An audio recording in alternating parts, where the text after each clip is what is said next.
Welcome to the Gemsbach. This video is about Spiritfarer, a 2020 game developed by Thunder Lotus Games. In narrative, setting, and art style, Stardew Valley and Spiritfarer are very far apart. The former is about rejuvenating a grandparent's abandoned farm and embracing a rural lifestyle in pixel art. The latter is about coaxing souls onto a boat and ferrying them to their final rest in high-res illustration. But in terms of tone and mechanics, they're extremely similar. They're both laid-back 2D indie management sims with farming, ranching, crafting, cooking, fishing, mining, beekeeping, foraging, rigid day-night cycles, base building that involves resource checklists, mini-games for basic actions, optional co-op, slow traversal with fast travel nodes, and a cast of quirky NPCs that give quests and offer benefits if you make them happy. Yet it is a stark fact to me that the implementation of the individual mechanics in that list is done, by and large, far better in Stardew Valley than Spiritfarer. For immediate clarity, I'm not here to point out that Stardew Valley is the more complete and varied experience. It's true, but it's also a trite, obvious, and uninteresting observation. Spiritfarer hasn't received the boundless support and resources which allowed Stardew to steadily expand in features across the past decade. It is, of course, impressive that Stardew Valley, in a manner reminiscent of Terraria, has been subject to so much free expansion since its release. But that's simply not what this video is about. The comparison I'm here to make is between the handling of specific mechanical elements in Spiritfarer and the handling of the closest corresponding elements in Stardew. The quantity and variety of such elements in each game will be, for this exercise, ignored. Their aesthetic and narrative differences will also be mostly ignored here. They could swap themes and artwork, and I'd be making the same video.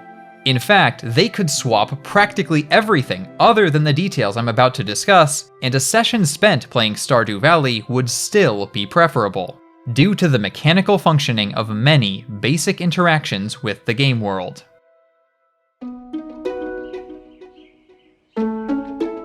Both Stardew Valley and Spiritfarer are relaxed, slow, and intentionally repetitive.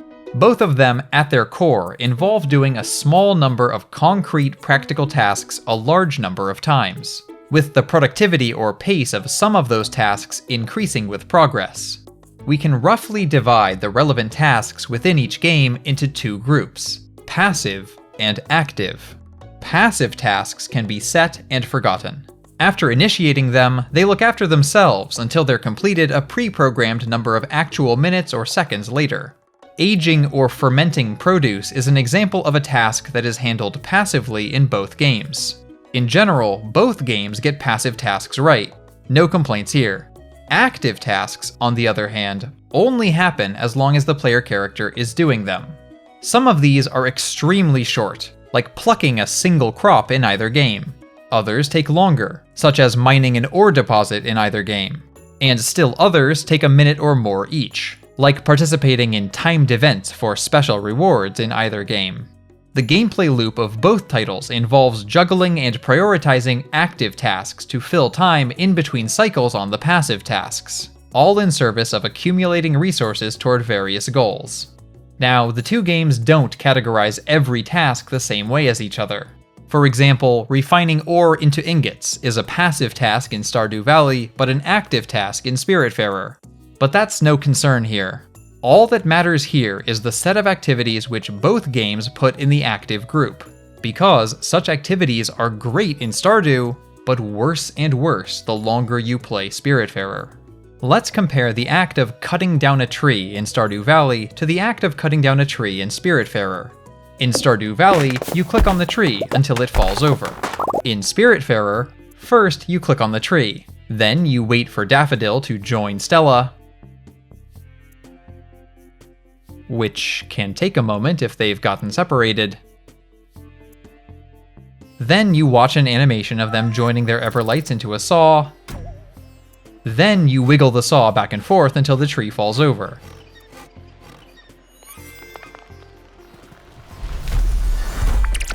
Basically, between telling the game you'd like Stella to start cutting the tree and starting to cut the tree, for some reason there are multiple intervening steps, both of which are mandatory and one of which takes a variable amount of time. As charming as it is the first time you see Daffodil swell into a weird balloon to fly into place, it's really never worth the delay again. And when playing the game single player, I see no reason whatsoever for the cat not to at least be teleported just outside the view window upon initiating an action that requires both characters, so that the process of flying it over would never take more than a couple seconds. The general problem that this example illustrates is that Spiritfarer pairs mandatory animations, each a few seconds in length, with every step of most of its active tasks. If you want to harvest a crop and plant a new seed in its place in Stardew Valley, that's a pair of instantaneous actions. If you want to harvest a crop and plant a new seed in its place in Spiritfarer, that's a matter of watching Stella turn her Everlight into a scythe, then swing it, then wait a moment for the plot to become active again, then plant the replacement seed. Now, not every active task needs to be instantaneous, nor does every active task absolutely require constant player activity. But the vast majority of active tasks should fall into one of those two styles. The middle ground of having control in fits and starts every few seconds should be a rarity. But in Spiritfarer, it is by no means a rarity. It's the rule, not the exception.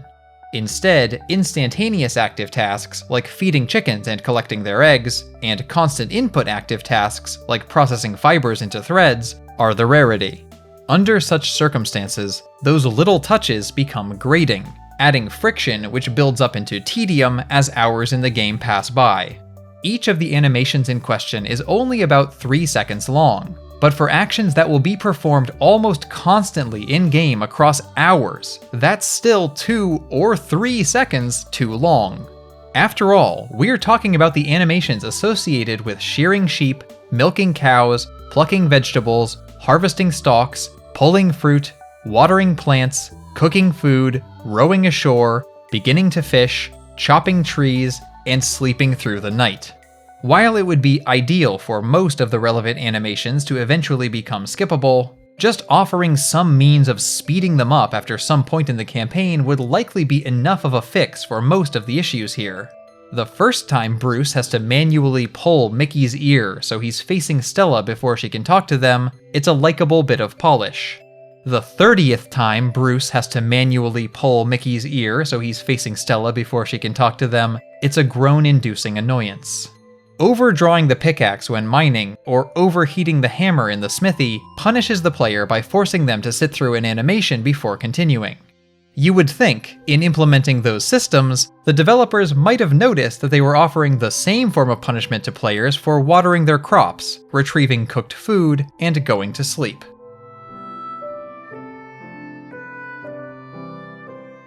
Since I'm pretty sure it's the main response dissatisfied viewers will direct at this video, I should clarify that this complaint does not derive from a lack of patience. It's not about the actions being simply slow. It's about their associated animations being frequent, repetitious, non-interactive, sometimes entirely unnecessary, and just slow enough to resemble the passivity of cutscenes. It's about the inconsistent level of interactivity that results, the additive effect of many little interruptions to living in the game world. It introduces undue friction, like installing a padlock on your kitchen pantry. So, for example, the issue isn't holding down a button to pull an onion. The issue is the 3 unavoidable seconds of Stella falling on her ass that follows without fail every time, the last second of which is spent standing still after the animation has concluded, for some reason. For reference, I'm a person that would enthusiastically defend the way that deliberate, slow animations are used in rare or even one-off situations in games like Riven, Abduction, and The Witness, to sell the atmosphere and reality of their game worlds, to emphasize the importance or rewarding nature of certain moments, and to foreground quiet contemplation. But notice that those games overwhelmingly do provide an otherwise consistent and smooth experience, and that even during such slow operations they often do not withhold control of the player character. What I would not defend and would certainly dislike would be if, say, Engaging any of the 500 puzzle panels in The Witness always made you sit through a 3-second animation of your player character attaching a USB mouse to it or something. Nor is this simply a complaint about repetition. My hundreds of hours in Stardew Valley and Factorio and Terraria, not to mention various roguelikes and classic turn-based RPGs, should make it clear that there is no upper bound to my tolerance for repetition, when the gameplay loop is sound. Rather, what we're running into here is the unintuitive but perfectly true sentiment that sometimes a design that increases realism reduces immersion. Prolonged animations and micro cutscenes, in their momentary removal of control, call attention to the barrier between the player and the game. They take you out of the game world, and that's not something desirable for basic actions occurring a half-dozen times in the average minute of gameplay. Lots of games make some missteps in this regard, but games where coping with such missteps takes up a significant portion of the experience, as they do in Spiritfarer, are relatively uncommon. As usual, the conclusion is the time to temper my claims somewhat. Spiritfarer is a sweet game, and if you're a player who likes this kind of calm management gameplay, and you only play until the third encounter with Hades, the grinding gears of its basic actions are unlikely to significantly grate on you or overstay their welcome in the ways I'm describing here. And for other players, Spiritfarer's narrative virtues may outweigh any and all mechanical shortcomings. Now, I have to admit that I haven't really been emotionally affected by the narrative material in either game, Stardew Valley or Spiritfarer. But if I had to choose which has better writing, it'd be Spiritfarer.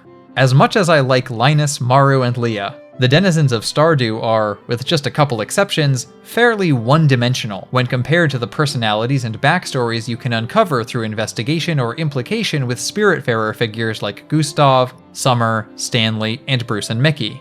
And that list does include a couple characters I was a bit sad to see go. Ultimately, it is a fairly pleasant game, but the reason it isn't as pleasant, as welcoming, cozy, and comfortable as a short hike or Slime Rancher or mini motorways or Stardew Valley has little to do with its thematic focus on death, and everything to do with the specific functioning of its mechanics. And when zooming out from the primary gameplay, you might notice that there are a number of other decisions in the design of the game that I could generously call bold. For example, I think it was bold to make the music for the fast travel sea lion so obnoxious that the game offers the option to mute it forever the first time you hear it. It was also bold to have so many of the game's side quests offer no extrinsic rewards. It was also bold to train the player to release the button for fishing when the pole turns red, and then never teach or suggest the fact that catching tuna without the fishing upgrade is only possible by tapping the button, rather than releasing it when the pole turns red. That last one probably left a lot of players thinking it was impossible without the upgrade. Such details of the game, like those covered earlier in the video, were certainly all, or almost all, intentional choices by the development team. You might even call them design experiments. Hence bold rather than, well, wrong. There are undoubtedly contexts in which those design choices would work. I do genuinely see a lot of potential in other game concepts for thankless side quests, incomplete instructions, and even purposefully annoying music. But speaking for myself, these experiments were not successful or effective here. On a similar note, maybe the developers thought they were enforcing a sense of peace when deciding, for instance, to force the player to watch Stella don her oven mitts every time she needs to remove cooked food from the kitchen. But speaking for myself, since it's an action I had to do hundreds of times to keep my passengers fed, that's a design decision that enforced frustration rather than peace. Now, even by the time the last spirit was fared, watching the oven mitts appear only produced a tiny droplet of frustration.